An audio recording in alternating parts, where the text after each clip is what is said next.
भक्ते वितनुते भक्ति मूर्खमावत्रे श्रुति यत् कृपातमहं वन्दे श्री प्रेम गोपालकं प्रभुं श्री प्रेम गोपालकं प्रभुं श्री प्रेम गोपालकं प्रभुं श्री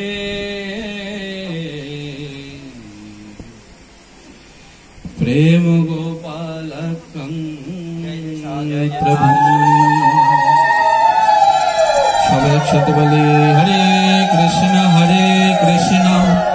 कृष्ण कृष्ण हरे हरे हरे राम राम राम हरे हरे हरे कृष्ण कृष्ण कृष्ण हरे हरे हरे राम राम राम हरे हरे। जय जय श्री राधेश्याम जय जय श्री राधेश्याम जय जय श्री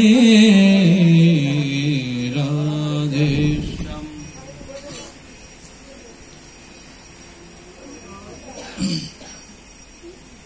निताय पद कमल कुटी चंद्र सुशीतल जे छायाए जगत जुड़ाई हेन निताय बिने भाई राधा कृष्ण पाइते न दृढ़ करी धर निताय पाय সেই সম্বন্ধ নাহি যার বৃথা জন্ম গেল তার সেই পশু বড় দুরাচার নিতাই না বলিল মুখে মজিল সংসার সুখী বিদ্যা কুলে কি করিবে তা অহংকারে মত্ত হইয়া নিতাই পদ পাশরিয়া অসত্যরে সত্য করি মানি নিতায়ের করুণা হবে ব্রজে রাধা কৃষ্ণ পাবে দর নিতায়ের চরণ দুঃখানি নিতায়ের চরণ সত্য তাহার সেবক নিত্য নিতাই পদ সদা করয়াস নরোত্তম বর দুঃখী নিতাই মোরে কর সখী রাখ রাঙা চরণের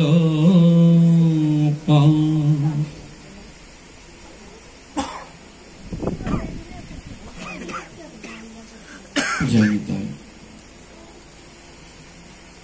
পরম কৃপাল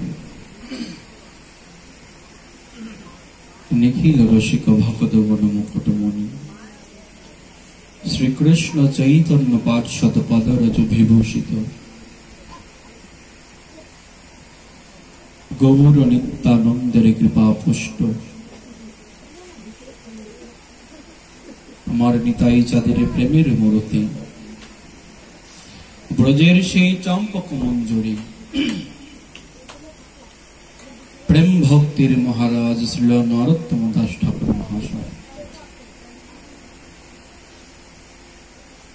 এই কলিহত জীবের দুঃখ দুর্দশা দেখে তাদেরকে প্রকৃত সুখের সন্ধান দিতে অপূর্ব এক গ্রন্থ প্রণয়ন করলেন শ্রী শ্রী প্রেম ভক্তি চন্দ্রিকা। প্রেম ভক্তি চন্দ্রিকায় নরোত্তম দাস ঠাকুর মহাশয়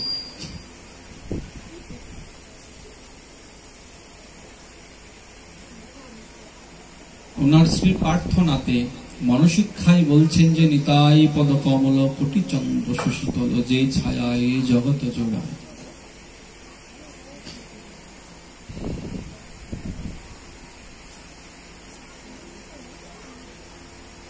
নিতাই পদ কমল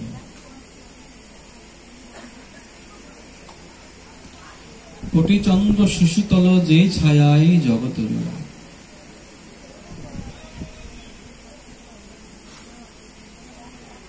আমাদের পরম সৌভাগ্য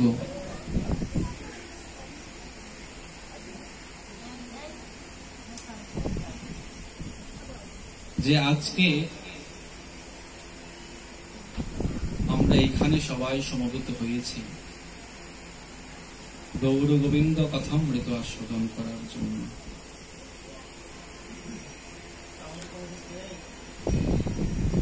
গৌর গোবিন্দ কথামৃত আস্বাদন করানোর মতো আমার কোন শক্তি বা কোন স্বীকৃতি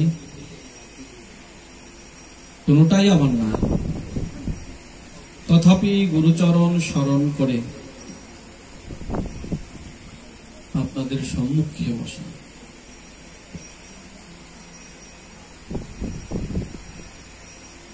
আজকের এই যে অনুষ্ঠান মালার আয়োজন শ্রী শ্রী হরিভক্তি প্রচারণী শ্রী শ্রী হরিভক্তি যুব সভার উদ্যোগে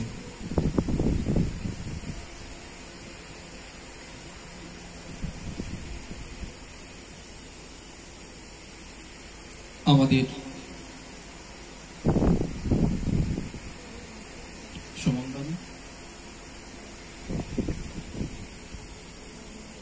সুমন দাদার প্রচেষ্টায় আজকের আয়োজন।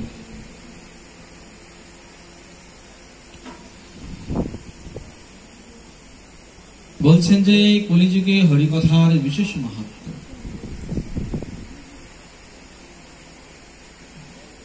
বিশেষ মাহাত্ম্য দেখবেন যে সবার সবকিছুতে অংশগ্রহণ করা যায়,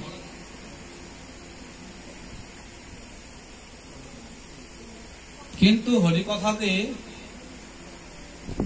আসবার সবার সুযোগ হয়নি।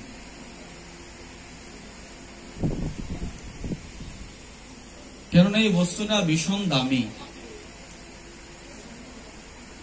এই গৌর গোবিন্দ কথামৃত কথাটা অনেকে দামি বস্তু,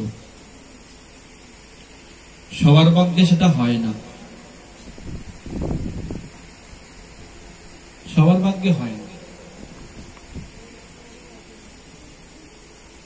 আমার শিক্ষাগুরু পাদপদ্ম বলেন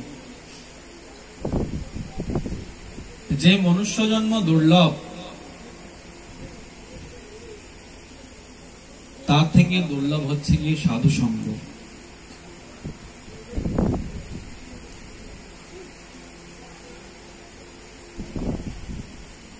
তার থেকে দুর্লভ হচ্ছে গিয়ে সাধু সঙ্গ।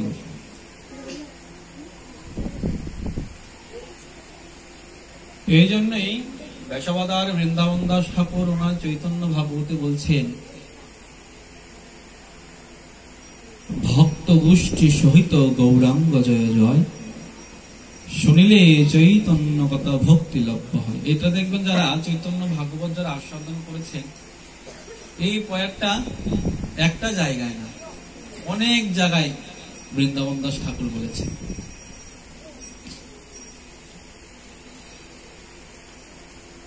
আমি যখন চৈতন্য ভাগবত যখন দেখি, প্রায় জায়গাতেই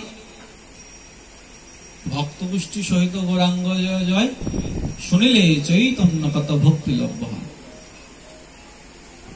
এই দুইটা বয়ান এই গ্রন্থের ভিতরে অনেকটা জায়গাতেই আছে।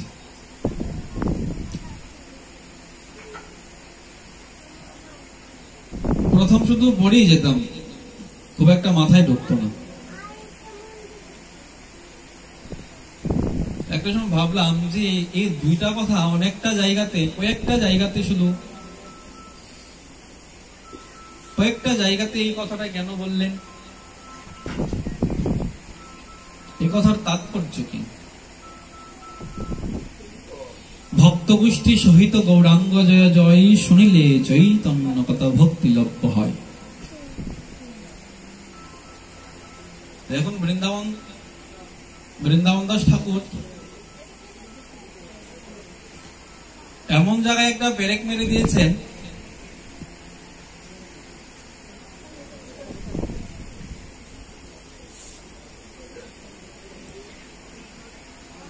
যে ভক্তিলভ্য কখন হয়, কখনো ভক্তিলভ্য হয়। ভক্ত গোষ্ঠী সহিত গৌরাঙ্গ জয় জয়, শুনিলে চৈতন্য কথা ভক্তি লভ্য হয়। ভক্তের আশ্রয়ে থেকে, ভক্তজনার সঙ্গে থেকে, ওই তাদের সঙ্গ থেকে যদি তোমার ওই চৈতন্য কথা, গৌর কথা শোনা যায়, কৃষ্ণ কথা শোনা যায়, তবেই ভক্তি লাভ হয়, নচেত নহে। শুনিলে চৈতন্য কথা ভক্তি লভ্য হয়।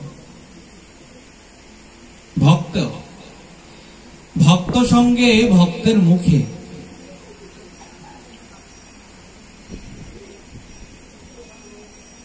শুদ্ধ ভক্তের মুখে সদাচার নিষ্ঠ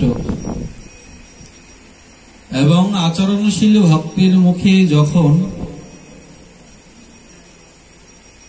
ওই হরি কথা শুনব, তখনই শ্রোতার হৃদয়ে সেটা কাজ করে। অন্যথায় না হলে শুনেই যাব, কিন্তু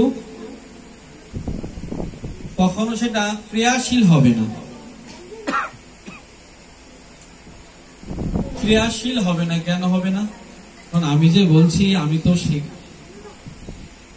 আচরণটা তো আমি করছি না। আমি তো আচরণ সেটা করছি না।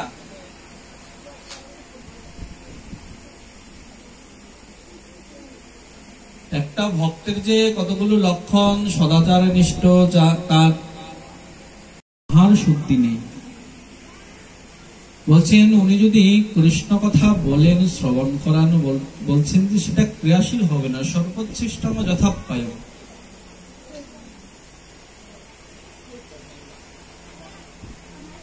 সর্বোচ্ছিষ্টম যথাপ্রায় শ্রীমদ ভাগবত বলে দিয়েছেন।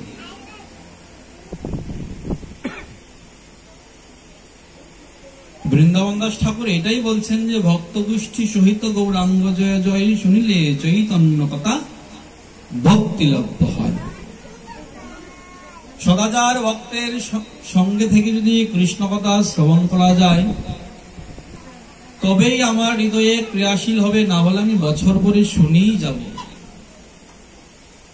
কিন্তু কোনো কাজ হবে না।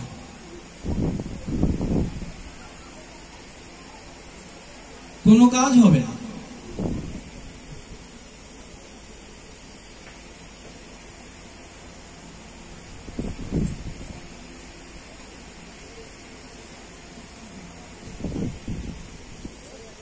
বলছেন যে তার সদাচার থাকা যায়, সদাচার ব্যতীত কোনো কিছুই সম্ভব না।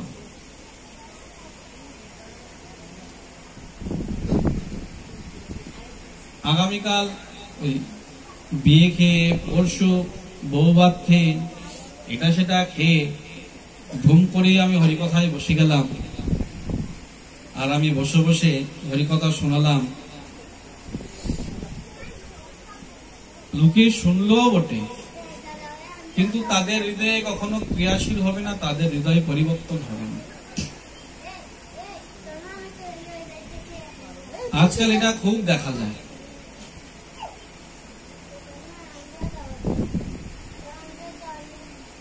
এটার সংখ্যা দিন দিন বেড়ে চলেছে ভাই। এখন তারা শুধু এটাতে থেমে নেই। বলছেন যে তার আহার শুদ্ধি নেই, তার কোনো কিছুই শুদ্ধি নেই, কিন্তু সে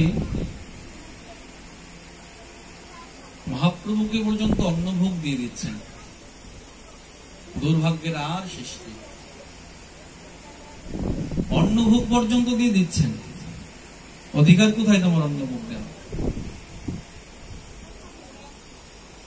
তোমার তো আহারই শুদ্ধি নেই, তুমি কি করে মহাপ্রভুকে সেটা নিবেদন করবে?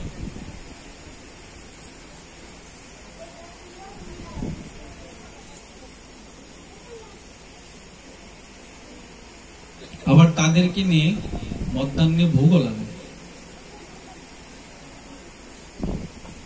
যারা ভোগ লাগাচ্ছে, যারা তাদেরকে নিয়ে যাচ্ছেন, তারা একটু ভাবেন না যে এমন সদাচার নিষ্ঠ যদি না হয় তাহলে কি করে প্রভুর সেবাটা হয়। এই বৃন্দাবন দাস ঠাকুর এই জায়গাটায় আমাদেরকে একদম কঠিন ভাবে বলেছেন যে ভক্ত গোষ্ঠী সহিত গৌরাঙ্গ জয় জয় শুনিলে চৈতন্য কত ভক্তি লভ্য হয়।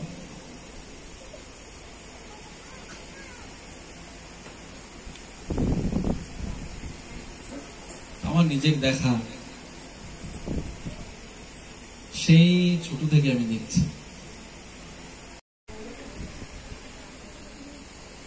অনেক ভক্ত সঙ্গ করতে হবে। নরোত্তম দাস ঠাকুর মহাশয় তো বলেই দিলেন, বৈষ্ণবচরণ রেণু ভূষণ করিয়া তনু যাহা হইতে অনুভব হয়, মার জন হয় ভজন সাধু সঙ্গে অনুক্ষণে অজ্ঞান বিদ্যা পড়া। বৈষ্ণবের চরণ রেণু দ্বারা নিজেকে আভূষিত করো,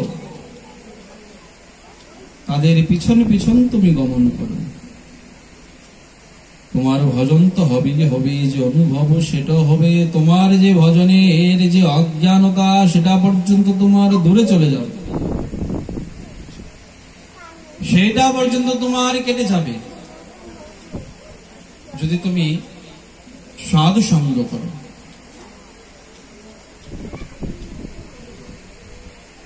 সাধু সঙ্গের এমন শক্তি তোমাকে ভগবত দর্শন পর্যন্ত করিয়ে দিতে পারে। শুদ্ধ ভক্ত সঙ্গ করা এমন শক্তি, এমন শক্তি।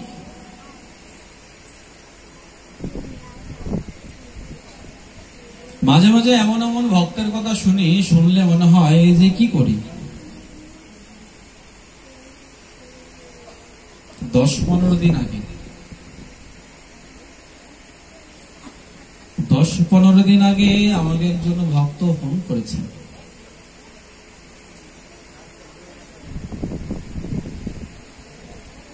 ফোন করে আমাকে বলছেন, দাদা জানেন,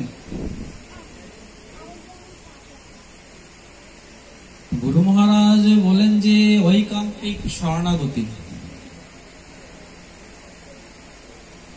ঐকান্তিক শরণাগতি ছাড়া তার ভক্তি হতেই পারে না।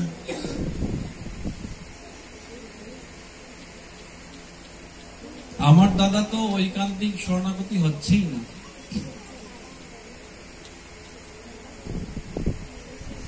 ফোনে উনি কেঁদে ফেলছেন, কি করি। অথচ উনি যদি সকালে ঠাকুর ঘরে ঢুকে,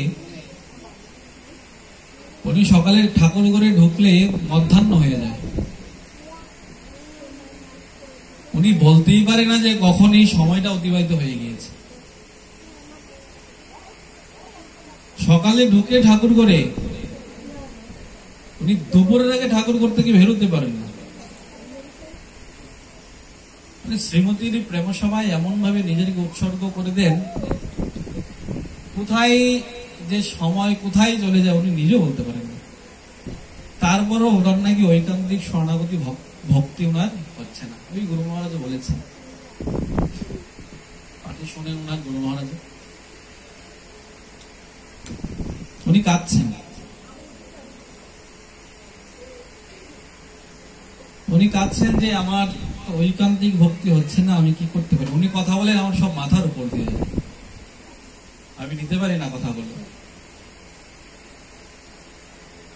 এই জন্য ওনার আমি ফোনে কথাও বলি না, ওনার সঙ্গে ফোন রিসিভও করি না, সব তো মাথার উপর দিয়ে যায়।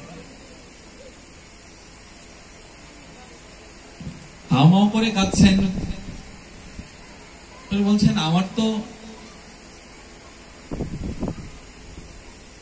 গুরু মহারাজ আমাকে যে আদেশ করেছেন সেটা তো আমার দ্বারা হচ্ছেই না। মনে মনে ভাবি, হাই রে গোপাল, কার কাছে কি বলে। উনি শুধু অঝরে কেঁদেই যাচ্ছেন, কিন্তু আমাকে আশ্চর্য করেছে কোনটা জানেন?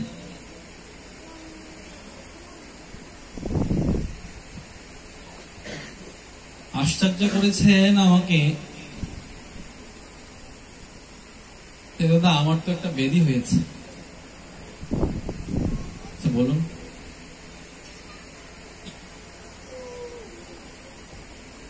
ব্যাধিটা কি বলবো? বলেন। দাদা আমার তো ক্যান্সার হয়েছে।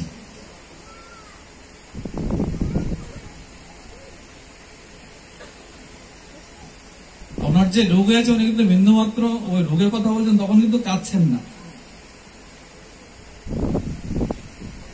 বলছে যে সেদিন গ্রিন লাইফে গিয়েছিলাম, ডাক্তার পরীক্ষা নিরীক্ষা করে দেখে যে আমার শরীরে ক্যান্সারের জীবাণু পেয়েছে।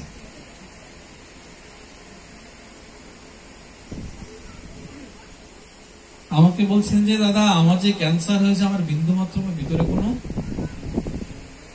আমার ভয় নেই, কিন্তু আমাকে ভাবিয়ে তুলছে। গুরুদেব বলছেন যে ঐকান্তিক শরণাগতি, সেটা আমার কি করে হবে?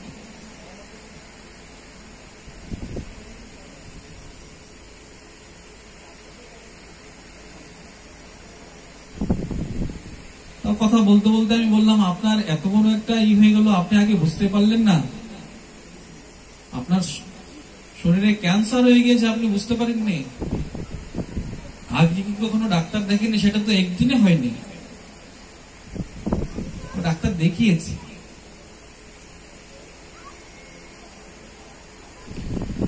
বলছে ডাক্তার দেখিয়েছে, তাহলে কখনো ঠিক করে ওষুধ খেতে পারিনি, কখনো ঠিক করে ওষুধ খেতে পারিনি।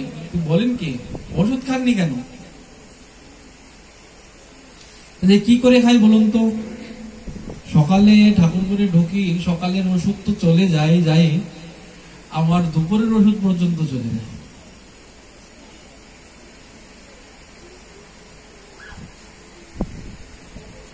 সকালের ওষুধ চলে যায়, দুপুরের ওষুধও চলে যায়। কি ভক্তি দেখুন! ভজন করতে করতে করতে করতে দেহটাতে রোগ বাঁধিয়ে ফেলেছে। তারপরও বলছে যে আমার ঐকান্তিক ভক্তি হয়নি। আমার মনে হয় এই জন্মটা আমার দ্বারা ভজন হবে না।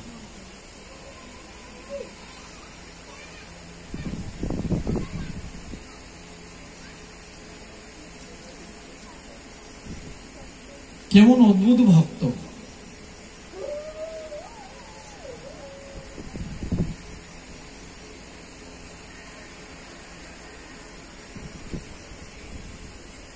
কেমন প্রেম সেবা দ্বারা করে চলছেন বলুন তো?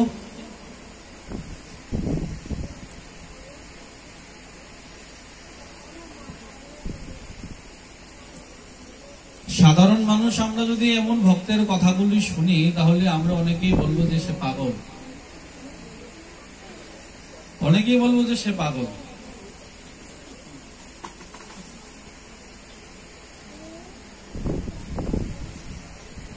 উনি বলতে যাচ্ছেন না ওনার যে ক্যান্সার হয়েছে, আমি জোর করে, উনি যখন বলছে আমার কেমন করে আমার মন কেমন করলো, ভক্তের কি রোগ হয়েছে, উনি বলতে চান না, অনেক বলার পরে তারপরে বলছেন যে আমার ক্যান্সার হয়েছে।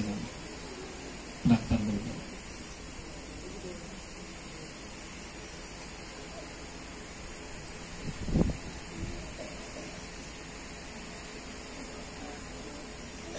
আমাকে একবারও বলেননি যে আপনার হৃদয় গৌরকে একবার আমার কথা বলতেন।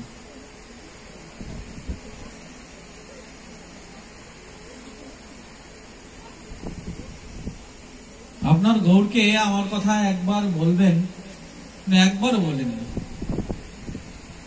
উনি বলছেন গুরুদেব আমাকে যে ভজনটা দিয়েছেন সেটা মনে হয় আমার দ্বারা হবে না।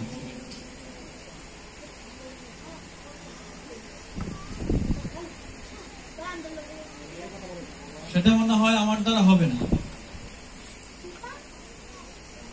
আপনি কার শিষ্য জানেন?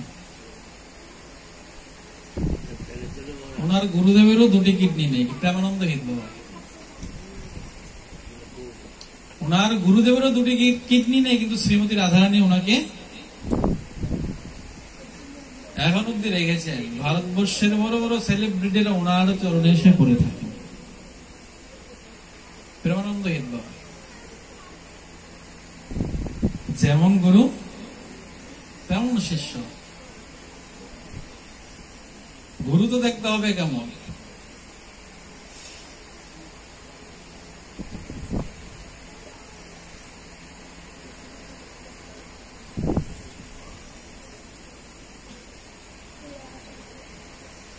আমার জন্য প্রেমানন্দ বাবার চরণামৃত, সেই চরণ ধোয়া জল, প্রেমানন্দ বাবা যে তিলক আদি করেন সেই তিলক,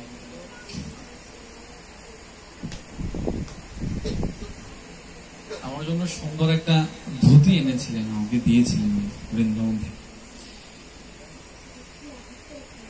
ওনার তো শ্রীমতীর রাধারানীর সেবাটা করেন বেশি, শ্রীমতী রাধারানীর সুন্দর একটা চিত্র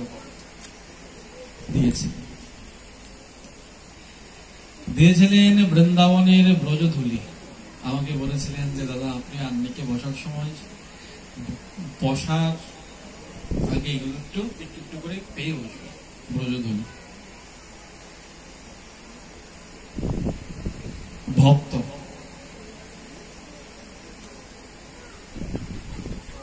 ভক্ত গোষ্ঠী সহিত গৌরাঙ্গ জয় জয়, শুনিলে চৈতন্য কত ভক্তি লাভ হয়। কি অদ্ভুত ভক্ত রয়েছে বৃন্দাবনের অলিগলিতে।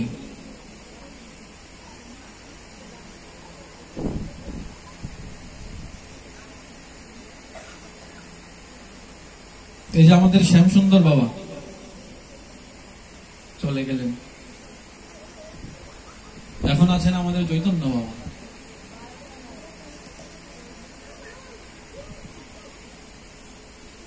চৈতন্য বাবাকে সেদিন দেখলাম যে ওনার দুপা ব্যান্ডেজ করা,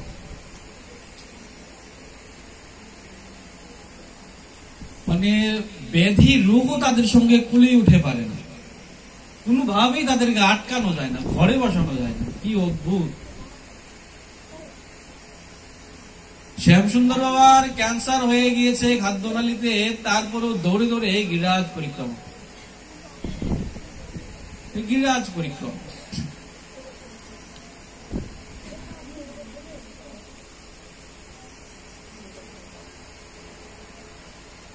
সেদিন ভাগবত প্রভুর মুখে শুনলাম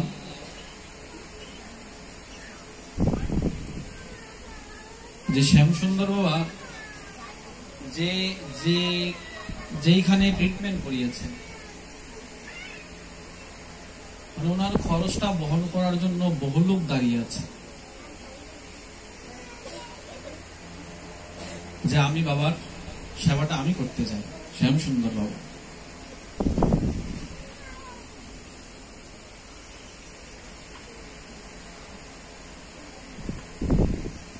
এমনকি এইখানকার ওইখানকার যিনি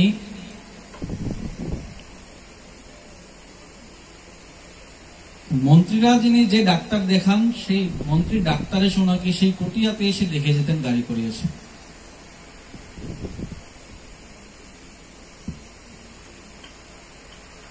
ওনার ভজন কুটিয়াতে একটা ছোটখাটো একটা হসপিটাল বানিয়ে ফেলেছিলেন।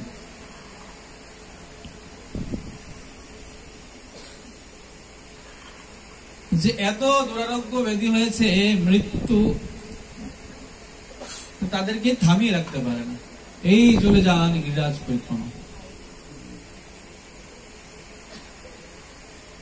শ্যামসুন্দর বাবা, চৈতন্য বাবা যে কি মহাত্মা। আমি দেখেছি প্রেমানন্দ হিত বাবা চৈতন্য বাবার চরণ সেবা করছে, দেখেছো ভাই? এটা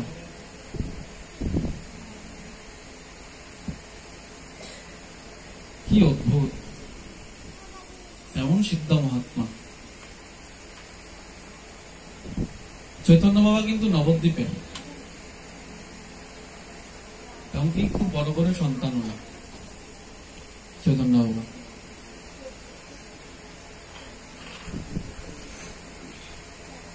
এই জন্য বলছেন যে ভক্ত গোষ্ঠী সহিত গৌরাঙ্গ জয় জয়, শুনিলে চৈতন্য কথা ভক্তি লভ্য হয়।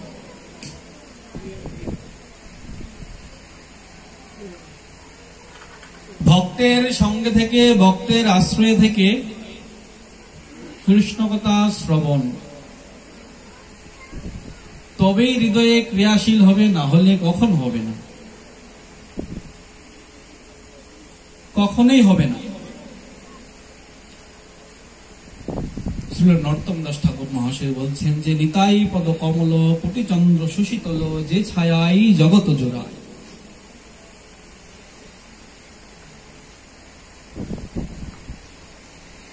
হেন নিতাই বিনে ভাই, রাধা কৃষ্ণ পাইতে নাই, দৃঢ় করি ধরো নিতাইয়ের পা।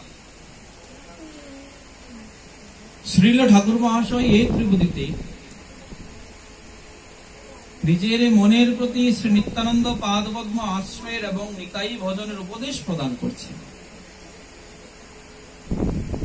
প্রথমে বলছেন যে নিতাই পদ কমল কোটি চন্দ্র সুশীতল, যে ছায়াই জগৎ জোড়ায়।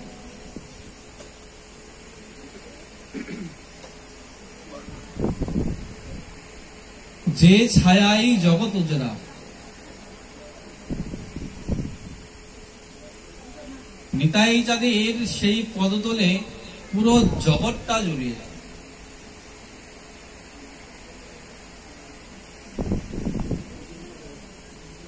এমন নিত্যানন্দ প্রভু,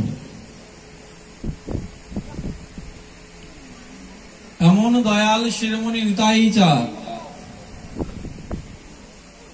আর কি বলছেন?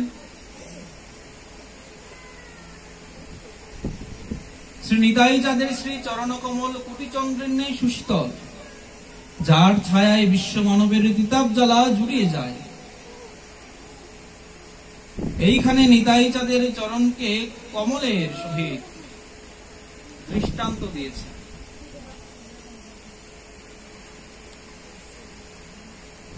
নিতাই পদ কমল কোটি চন্দ্র সুশীতল। আবার কি বলছেন?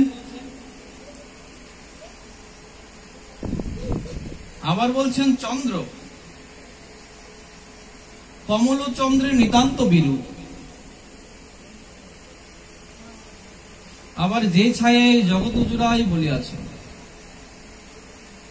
চন্দ্রে আলোক থাকে, চন্দ্রে ছায়া থাকে না। তাহলে এখানে বিরূপ না?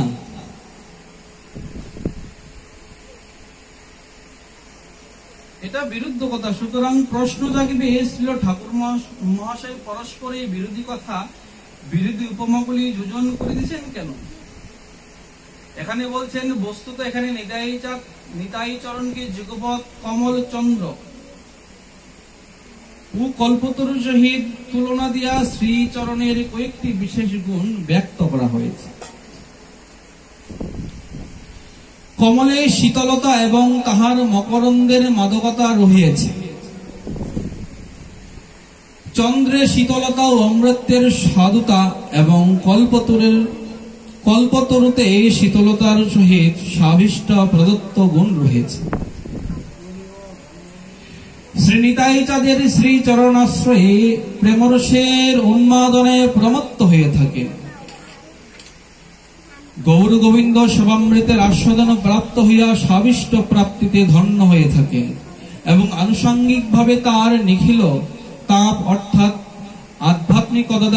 আধ্যাত্মিকতা ত্রিতাপ জ্বালা বিনাশ প্রাপ্ত হয়ে থাকে।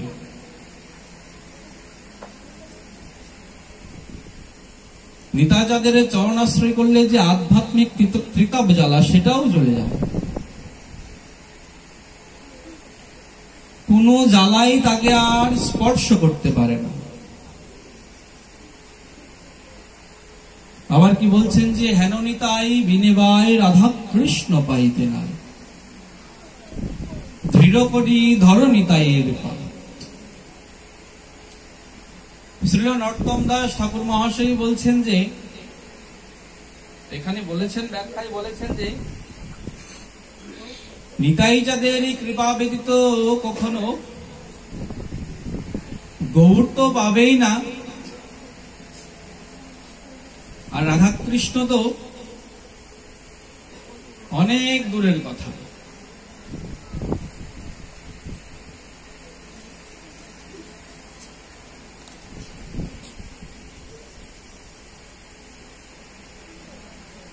হেন নিতাই বিনেবায় রাধা কৃষ্ণ পাইতে নাই, ধীর করি ধর নিতাইয়ের পা। এই তো কয়েকদিন আগে গেল দণ্ড মহোৎসব, রঘুনাথ দাস গোস্বামীর দণ্ড মহোৎসব। রঘুনাথ দাস গোস্বামী মহাপ্রভুর দর্শন আগেও পেয়েছেন, কিন্তু মহাপ্রভু দাস গোস্বামীকে পরিপূর্ণ কৃপা করেননি। কেন করেননি? নিতাই কৃপার অপেক্ষা রয়েছে।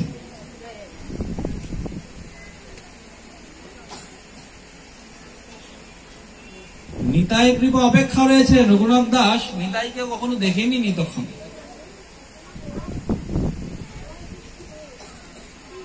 নিতাইয়ের কৃপা অপেক্ষা রয়েছে।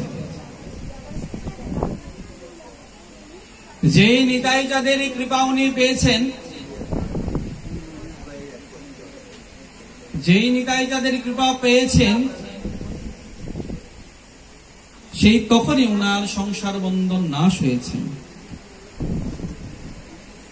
এই জন্য বৃন্দাবন দাস ঠাকুর বলছেন যে সংসার পার হইয়া ভক্তি রসের সাগরে যে ডুবিবে সেই ভজব নিতাই যাদের। হে কলিযুগের মানুষ, তোমার যদি সংসার বন্ধন ছেদন করার ইচ্ছা থাকে, তাহলে তুমি শীঘ্রই নিতাই যাদের চরণাশ্রয় একান্তভাবে গ্রহণ করো। একান্তভাবে নিতাই যাদের চরণে তুমি শরণ গ্রহণ করো। যদি এই সংসার থেকে যদি তুমি পার হতে চাও। যখনই দাস গোস্বামীর নিতাইয়ের করুণা হয়েছে, নিতাইয়ের কৃপা হয়েছে, তখনই ওনার সংসার বন্ধন নাশ হয়েছে। তখনই উনি সংসার বন্ধন ছেদন করেছেন। উনি বৃন্দাবনের সেই যুগল মাধুরী রসস্বাদন করেছেন। যতবারই মহাপ্রভুর সঙ্গে সাক্ষাৎ হয়েছেন, মহাপ্রভু তাকে বাড়ি পাঠিয়ে দিয়েছেন যে যাও, চলে যাও। হেন নিতাই বিনিবায় রাধা কৃষ্ণ পাইতে নাই, দৃঢ় করি ধর নিতাইয়ের পা। দৃঢ় করি ধর নিতাইয়ের পা। যেই নিতাই চাঁদ তাকে আকর্ষণ করে নিতাই যাদের শ্রীচরণ তার মস্তকে অর্পণ করেছেন, তবেই তার সংসার বন্ধন নাশ হয়েছে।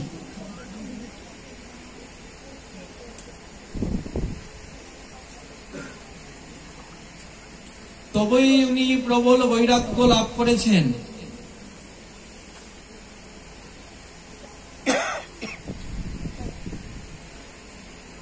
নিতাই কৃপা যখন করেছেন, তখনই ওনার সব প্রাপ্ত হয়েছে। তাহলে গৌরকে যে ভজন করব, তাহলে নিতাই কৃপার অপেক্ষা রয়েছে। নিতাই কৃপা অপেক্ষা রয়েছে। বলছেন যে ধুম করে গৌর চরণে যাওয়া যাবে না।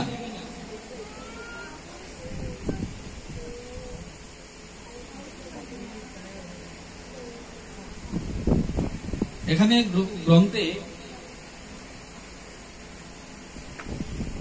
আনন্দ দাস পণ্ডিত জি খুব সুন্দর বলেছেন যে নিতাই চরণকে আশ্রয় গ্রহণ না করে যদি কেউ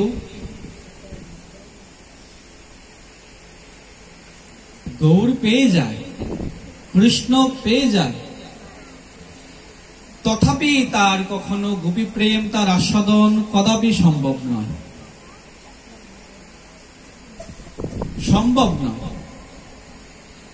কেননা গোপীগণের যে প্রেম কহে ভাগবতে, একলা নিত্যানন্দ হইতে পাইবে সকলে।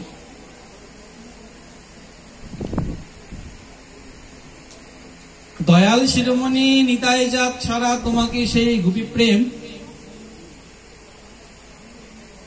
সেই গোপী প্রেম তুমি প্রাপ্ত হতে পারবে না। কলিযুগে তো সেই গোপী প্রেমেরই ভজনা।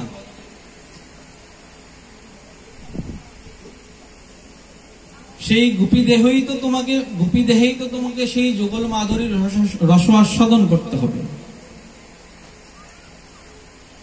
এই জন্য বলছেন এখানে প্রেম ভক্তি চন্দ্রিকায় বলছেন যে কেউ যদি পেয়ে গেছে, কেউ নিতাই চরণ ভজন না করে, নিতাইকে আশ্রয় গ্রহণ না করে গোবিন্দ পেয়ে গিয়েছে,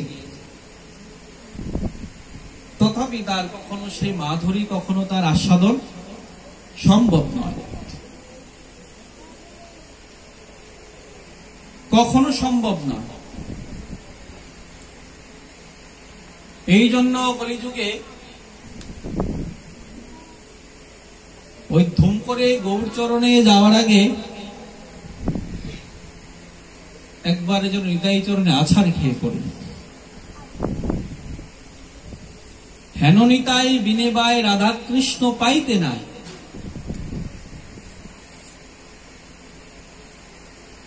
পাইতে নাই বলছেন যদি এসেও যায় সেটা তুমি নিও না। নিতাই ভজন ছাড়া যদি রাধা কৃষ্ণ এসে যায় নিও না, তুমি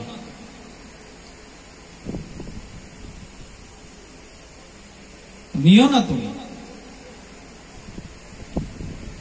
এমন ভাবে নরোত্তম দাস ঠাকুর মহাশয় আমাদেরকে উপদেশ প্রদান করছে।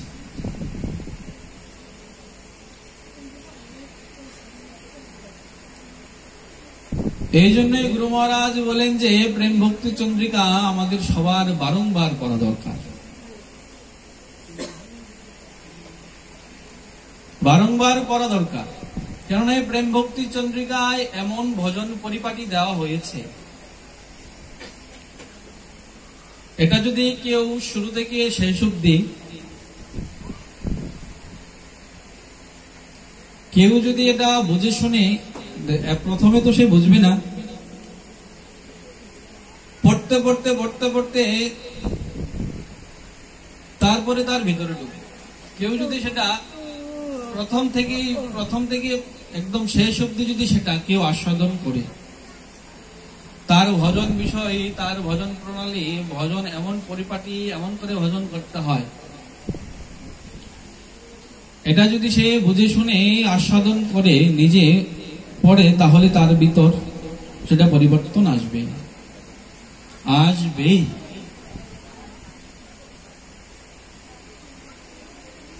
এই জন্যই গুরুদেব প্রেম ভক্তি চন্দ্রিকা পড়ার উনি সবসময় উপদেশ প্রদান করেন। আমার ঘরে আমি আমার মা বাবাকে আমি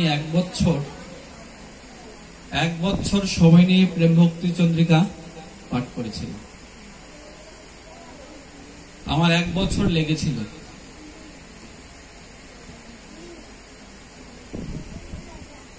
আমি একটা ঘরে পড়তাম, আরেক ঘরে বসে বসে মা বাবা শুনতেন, হরিনাম করতেন, তারা দুজন হরিনাম করতেন আর আমি কি পড়ছি সেটা তারা শুনতেন।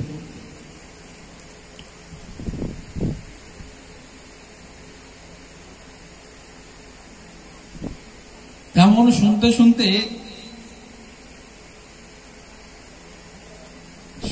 শুনতে মা বললেন যে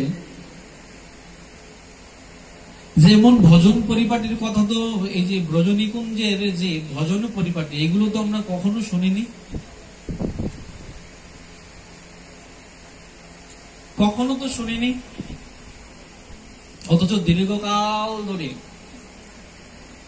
খুব নিয়ম নিষ্ঠার সঙ্গে প্রসাদ সেবন করে যাচ্ছে। কিন্তু এগুলো কখনো তারা শোনেননি, শুনবেন কি করে?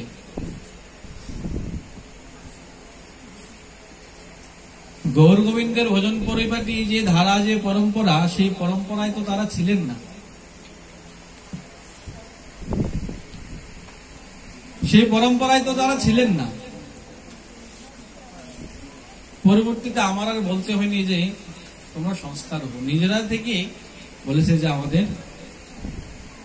সংস্কার হওয়া প্রয়োজন।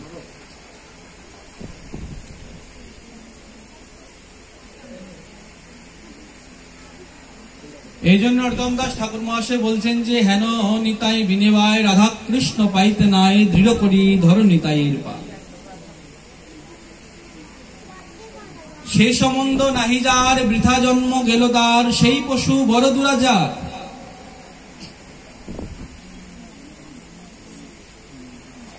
জগৎগুরু শ্রীমন নিত্যানন্দ সঙ্গে যার সম্বন্ধ নেই, নরোত্তম দাস ঠাকুর মহাশয় এবার একটু রাগ করে বললেনই সে হচ্ছে দুরাচার। আর লোচন দাস ঠাকুর মহাশয় তো বলেই দিলেন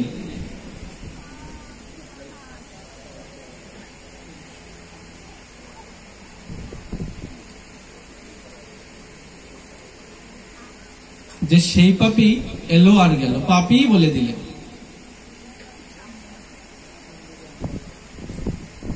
এই জন্য আমাদের এই কলিযুগে নিতাই চরণে আশ্রয় গ্রহণ করা একান্ত কর্তব্য। যেই চরণ আশ্রয় ছাড়া আমাদের আর কোনো গতি নেই। গতি নেই এমন দয়াল নিতাই শিরোমণি, এমন প্রেমের ঠাকুর আর হয় না, এমন প্রেমের ঠাকুর আর হয় না। বলছেন যে কেমন প্রেমের ঠাকুর? আমি প্রাণকৃষ্ণ বাবাজির মুখে শুনেছিলাম, প্রাণকৃষ্ণ বাবার মুখে শুনেছিলাম যে নিতাই উনি খুব রসিকতা করে কথা বলেন। বলছেন যে নিতাই কেমন ঠাকুর, কেমন দয়ার ঠাকুর জানো? বলছেন যে নিতাই কৃষ্ণ বলাতে, গৌর বলাতে যখন নগরে যেতেন, অনেকে বলতেন যে আমরা কৃষ্ণ বলবো না, গৌর বলবো না। কেন বলবো? আমাদের কত কাজ। বলছেন যে দয়াল শিরোমণি নিতাই যা তার বাড়ির কাজ পর্যন্ত করে দিয়েছেন, যে তোমার কাজটা আমি করি, তুমি একবার গৌর বলো, তুমি একবার কৃষ্ণ বলো।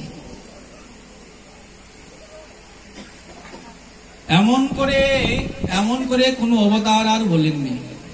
হাতে ধরেছেন, পায়ে পড়েছেন, ধুলায় গড়াগড়ি দিয়েছেন, এই কলিহত জীবের জন্য। দয়াল শিরোমণি আমার নিতাই।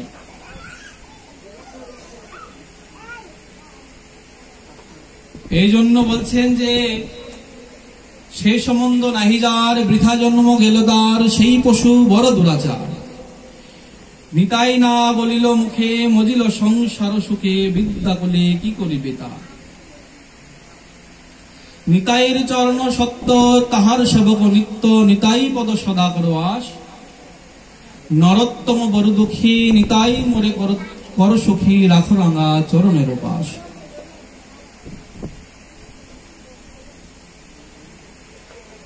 আমাদের অধিক সময় হয়ে গিয়েছে, কেননা আমাদের শুরু করতেই অনেক দেরি হয়েছে।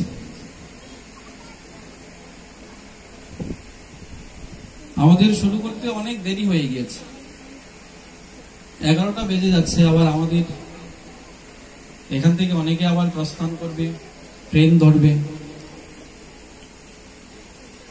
আমাদের গ্রন্থের বিশ্রাম এখানে দিতে হচ্ছে। আর আগামীকাল জগৎগুরু এই শ্রীমন নিত্যানন্দ বংশে প্রপাত ভারত বিখ্যাত ভক্তিশাস্ত্র বিখ্যাতা প্রবাদ প্রাণগোপাল গোস্বামীর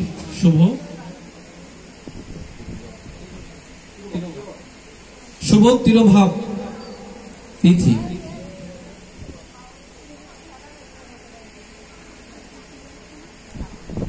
এই নিতাই চাঁদের, এই নিত্যানন্দ বংশের উনি, যাকে প্রদীপ বলা হয়, এই বংশের যিনি রত্ন,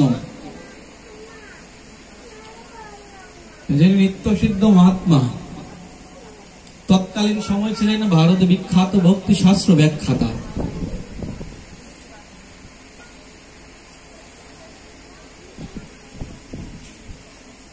এর প্রেমের ঠাকুরের বংশে উনি জন্মগ্রহণ করেছেন। আরেক দয়াল প্রভু প্রাণ গোপাল গোস্বামী মহারাজ। এই প্রাণ গোপাল গোস্বামী মহারাজের আগামীকাল তিরুভাব তিথি। শ্রী নবদ্বীপে শ্রী রাধাকুণ্ডে প্রবাদ প্রাণ গোপাল গোস্বামীর এই তিথি উদযাপন করা হয়।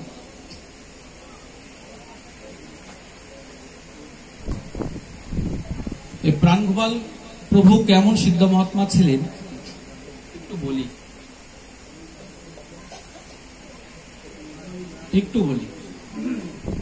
প্রভু প্রাণ গোপাল গোস্বামী যখন শ্রী বৃন্দাবনে যখন হরিকথা পরিবেশন করতেন, তৎকালীন সময় যখন হরিকথা পরিবেশন করতেন, আমি ভাগবত পর্ব মুখে শুনেছিলাম, উনি যখন হরিকথা পরিবেশন করতেন তখন তো বৃন্দাবনে একটা হইচই পড়ে যেত যে প্রভু প্রাণ গোপাল এসেছেন, প্রভু প্রাণ গোপাল হরিকথা পরিবেশন করবেন। তৎকালীন সময় যে যে সিদ্ধ, যারা সিদ্ধ ছিলেন, যারা গুফায় থেকে ভজন করতেন, যাদেরকে কেউ দেখতে পেতেন না, তারা এসে প্রভুর সম্মুখে বসে তারা হরিকথা শ্রবণ করতেন। সিদ্ধ মহাত্মা প্রভু প্রাণ গোপাল একবার গোপীগীর আস্বাদন করতে করতে করতে করতে শ্রোতাদেরকে, ভক্তদেরকে আস্বাদন করাচ্ছেন। একটা সময় গিয়ে ওনার কণ্ঠ রুদ্ধ হয়ে গেছে। প্রভু প্রাণ গোপালে কেন রুদ্ধ হয়ে গেছে উনি আর বলতে পারছেন না। ওনার ভিতরে সেই গোপীভাব জাগরিত হয়ে গিয়েছে।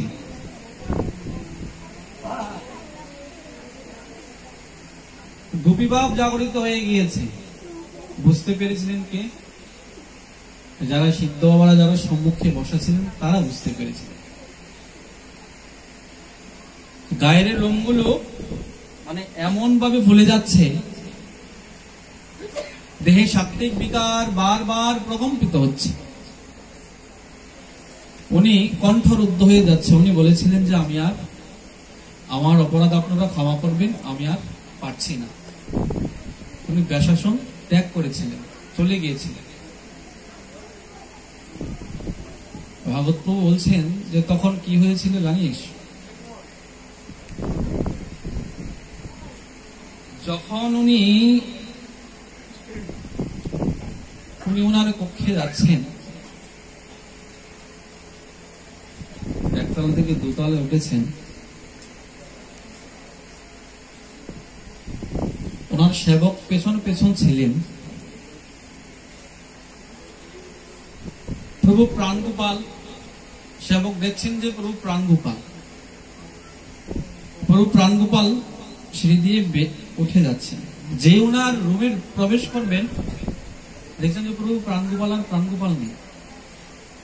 উনি মেয়ে যে মঞ্জুরি স্বরূপের যে দেহ, সেই দেহ প্রকট হয়ে গিয়েছে। সেই দেহটা উনি, সেই গোপী যে দেহটা, সেই দেহটা প্রকট হয়ে গিয়েছে। সিঁড়ি অব্দি দেখেছেন প্রাণ গোপাল। প্রভু প্রাণ গোপাল এমন সিদ্ধ মহাত্মা ছিল। এটা তো একটা ঘটনা, একটা ঘটনা বলছে। এমনও হয়েছেন যে উনি হরিকথা বলছেন, গোপীগীত বলছেন, সামনে যে সিদ্ধ মহাত্মারা, সিদ্ধ মহাত্মা সম্মুখে যে সিদ্ধ বাবার অবস্থেন, সিদ্ধ বাবাদের পর্যন্ত গোপী ভাব হৃদয়ে এসেছে।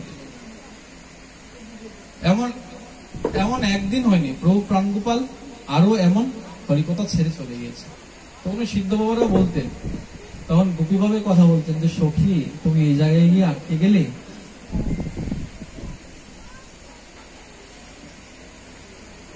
তুমি এইখানে গিয়ে আটকে গেলে। প্রভু প্রাণ গোপাল ছিলেন এমন যে এমন প্রাণ পুরুষ। প্রভু প্রাণ গোপাল আগামীকাল ওনার তিরোধান তিথি। শ্রীরাম নবদ্বীপে শ্রীরাম বৃন্দাবন তথা রাধাকুণ্ডে প্রাণ গোপাল তিথি উদযাপন করা হয়।